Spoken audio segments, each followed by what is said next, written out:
दरम्यान IAS पूजा खेडकर यांचे जे कारनामे सध्या समोर येत आहेत त्याच्यावर MPSC UPSC करणाऱ्या विद्यार्थ्यांच्या देखील प्रतिक्रिया समोर आलेल्या आहेत।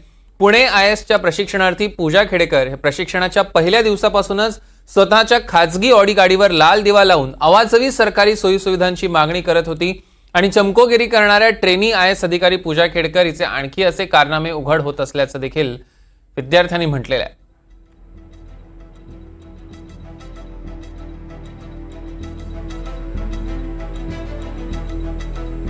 दरम्यान ह्या संदर्भातच विद्यार्थ्यांनी नेमकी काय प्रतिक्रिया दिलेली आहे पाहूया।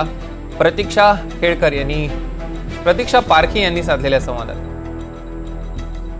खरं जर हे जर नियुक्ती आहे ते नियुक्ती झालेले आहे ते मल्टिपल ॲबिलिटी ह्याच्यातून झालेले आहे नॉन क्रिमिनल आणि तर ते मुळात जे डॉक्युमेंट आहेत तेच चौकशी दरम्यान तेच म्हणजे चुकीचे आहेत, चुकीच्या ह्याच्यातून त्यांची निवड झालेली आहे असं लक्षात येतं। तर याची सखोल चौकशी व्हावी आणि एखादा कोणताही जर अधिकारी असेल तर तो म्हणजे अधिकाराच्या नाही तर जबाबदारीच्या खुर्चीवरती बसलेला आहे।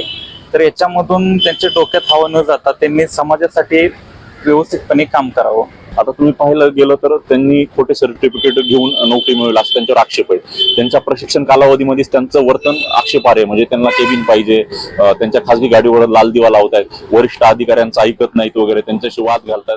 हे ह्याच्यामुळे एक अधिकाऱ्यांकडे पाहण्याचा लोकांचा दृष्टिकोनही बदलतोय आणि त्यांनी जर हे खरंच खोटे सर्टिफिकेट असतील तर जो संपूर्ण देशामध्ये जो प्रामाणिक विद्यार्थी अभ्यास करतात त्यांची जागा हिरावून घेतली असं आपल्याला दिसून येतं। तिनं खोटं दिव्यांगाचं सर्टिफिकेट घेतलंय, काय डोळ्याचा प्रॉब्लेम किंवा मेंटली मानसिक रोग वगैरे। जर मानसिक रोग असेल तर IAS कसा काय झाला तुम्ही? तर हा राज्याचा विषय नाही, हा देशाचा विषय। UPSC conduct exam all India करते आणि ऑल इंडियातून ती IAS झाले आणि ती पण दिव्यांग म्हणून झाले, त्याची चौकशी व्हावी आणि जे बिहेवियर केलं ते IAS असा करू शकत नाही।